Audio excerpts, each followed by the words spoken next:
Au début de tout, avant même la création du monde, il y avait dans le ciel une figure connue pour sa beauté et sa lumière. Son nom était Lucifer, un ange admiré de tous et qui jouait un rôle très important parmi les créatures célestes. Il brillait comme une étoile et possédait une grande sagesse. Mais il y eut un moment où un changement drastique se produisit. Cet ange, si aimé et vénéré, chuta du ciel. Et cette chute n'était pas simplement une descente physique, mais une transformation de son être. D'une position d'honneur, il passa à une réalité complètement différente, marquée par la séparation du lieu qu'il appelait autrefois chez lui. Et bien pire encore, il s'éloigna complètement de la gloire de Dieu. L'histoire de la chute de Lucifer du ciel, avec un tiers des anges, et sa transformation en Satan, est mentionnée dans des passages bibliques des livres d'Isaïe, d'Ézéchiel, et même dans l'Apocalypse. Dans cette vidéo, je vais vous montrer les 3 raisons qui ont fait de cet archange de Dieu le roi des ténèbres et le prince de ce monde.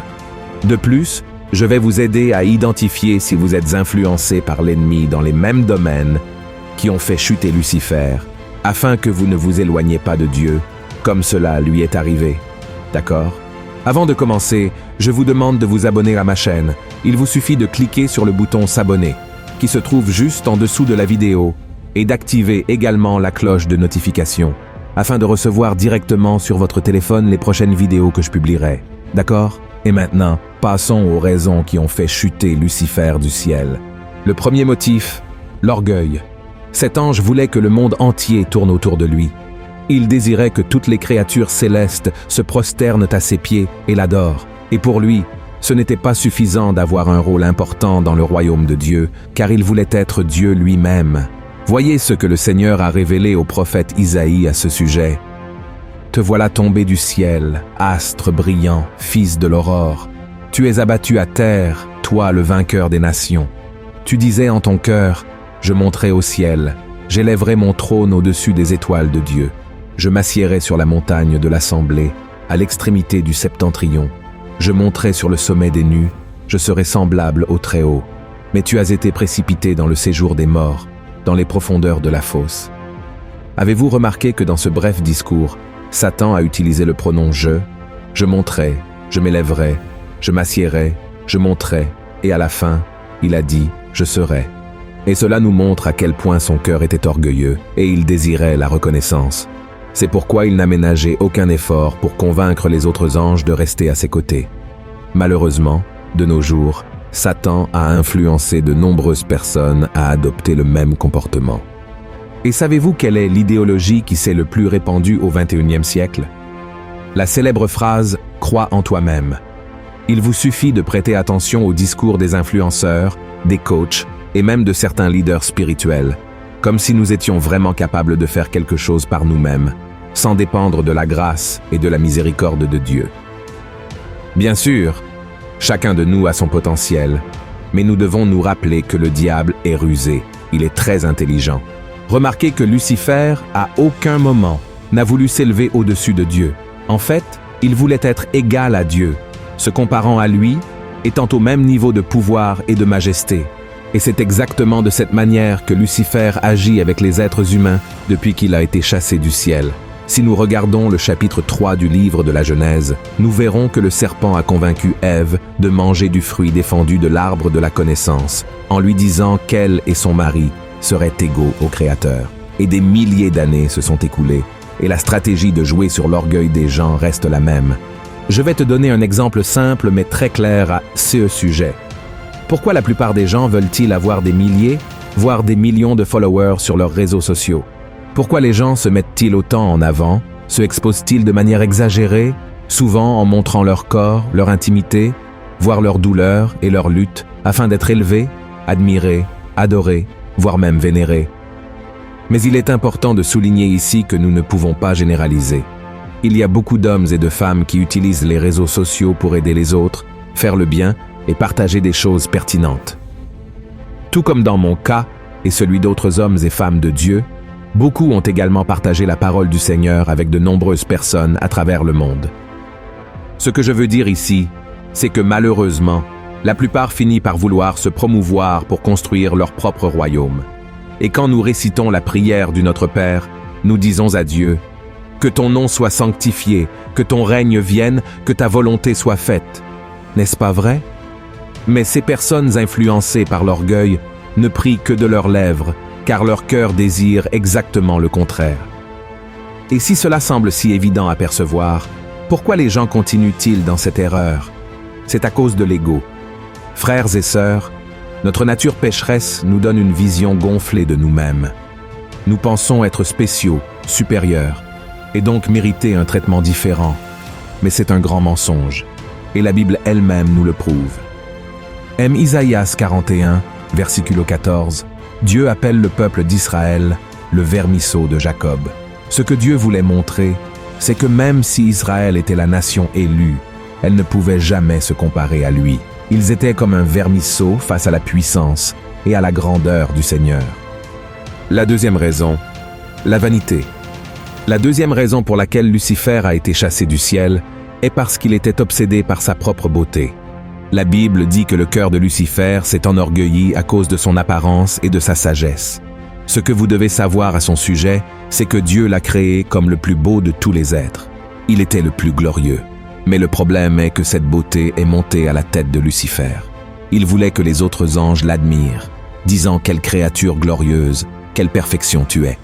Cet attachement à l'image est un autre piège que Satan utilise aujourd'hui pour faire perdre aux gens leur intimité avec Dieu, tout comme il l'a perdu.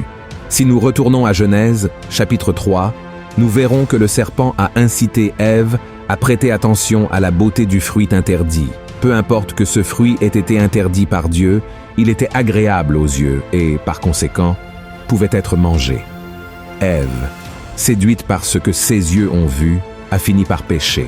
Tout comme dans le cas de l'orgueil, Satan continue également d'utiliser cette arme pour tromper des millions de personnes à travers le monde. Il présente des choses belles devant les yeux de ces personnes pour qu'elles succombent à leur propre convoitise.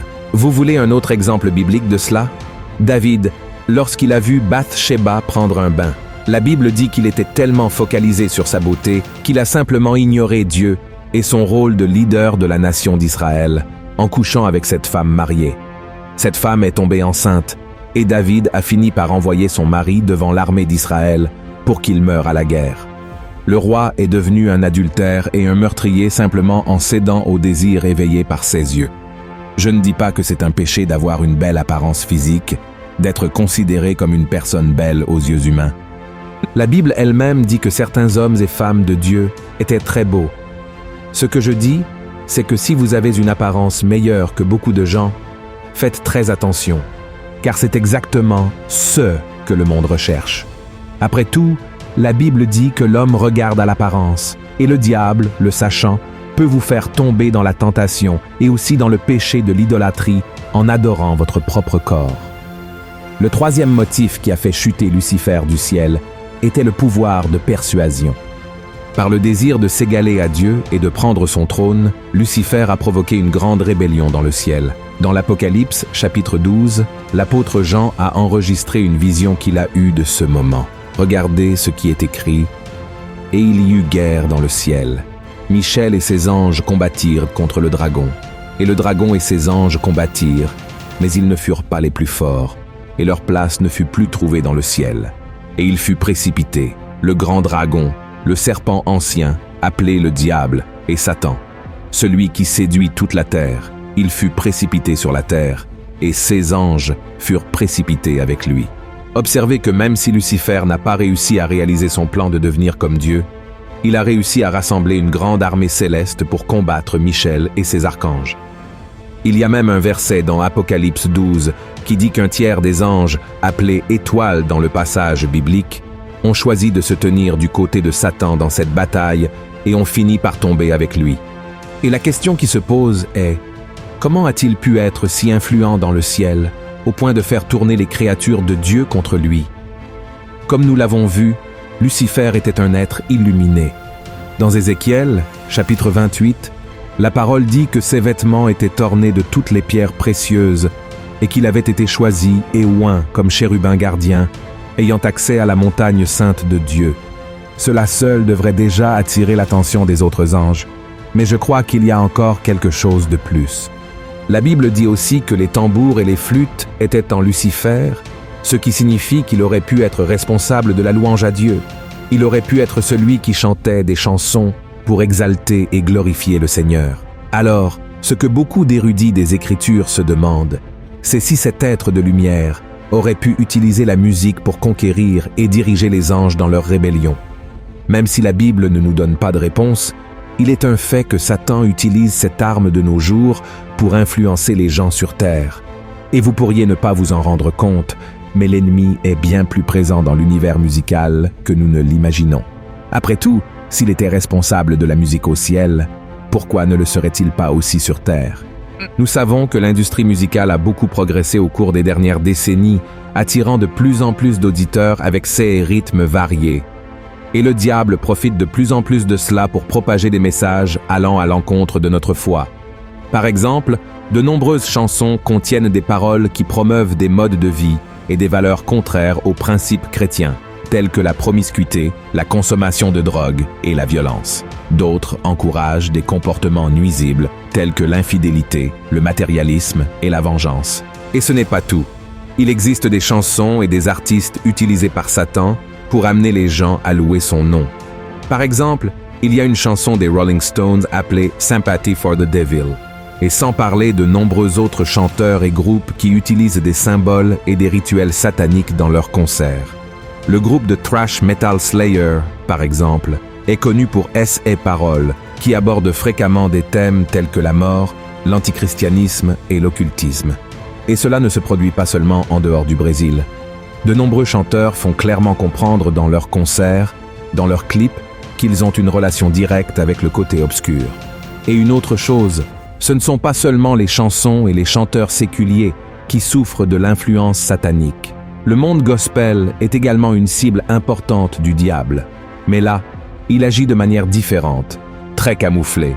Cependant, cela ne signifie pas que le mal soit moindre que dans les autres types de musique. Et vous pourriez vous demander maintenant, mais pasteur, comment puis-je identifier une chanson gospel qui pourrait avoir une influence maléfique? Eh bien, il y a 3 situations principales. La première est l'exaltation de soi. Beaucoup de chansons gospel se concentrent davantage sur l'exaltation de l'individu que sur le Seigneur. 16 chansons mettent davantage l'accent sur les émotions humaines et les expériences personnelles que sur la gloire de Dieu. Elles parlent des problèmes humains et présentent le Seigneur comme un majordome qui doit toujours être prêt à nous servir et à résoudre nos luttes. La deuxième est la théologie de la prospérité. Certains chants gospel déforment la parole de Dieu, promouvant l'idée que, en Dieu, nous aurons tout ce que nous voulons, que le mal ne nous touchera pas, et que nous ne rencontrerons jamais de difficultés. Frères, Jésus lui-même a dit que nous aurions des afflictions dans ce monde, donc, ces chansons ne sont rien d'autre qu'une tentative de l'ennemi de nous faire croire que si les choses ne se passent pas comme nous le voulons, c'est parce que notre foi n'est pas suffisante, ou parce que Dieu n'est pas aussi bon qu'il semble. Enfin, la troisième situation est le manque de base biblique. Je ne sais pas si vous avez remarqué, mais une grande partie des chansons gospel d'aujourd'hui ressemblent beaucoup à des chansons romantiques ou de la culture pop. Elles ont des paroles belles, une mélodie agréable, mais parlent très peu ou presque pas de la parole de Dieu et des enseignements de Christ. Ce genre de musique nous donne la fausse impression que nous entrons dans la présence du Seigneur, mais cela ne nourrit pas notre âme et encore moins ne connecte notre esprit à l'Esprit Saint de Dieu.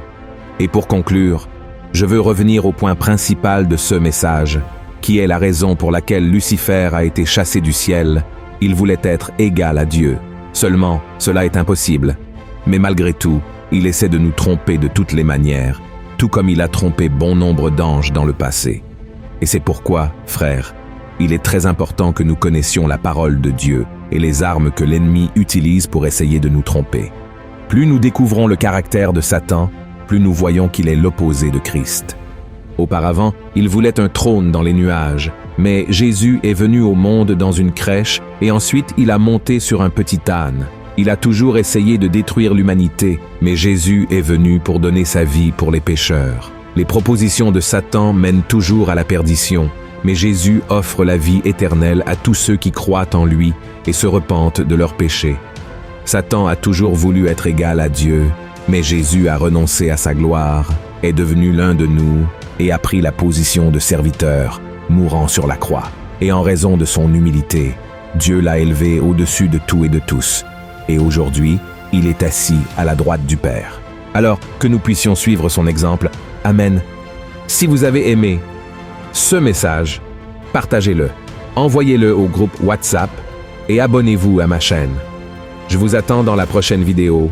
Que Dieu vous bénisse puissamment. Une grande étreinte.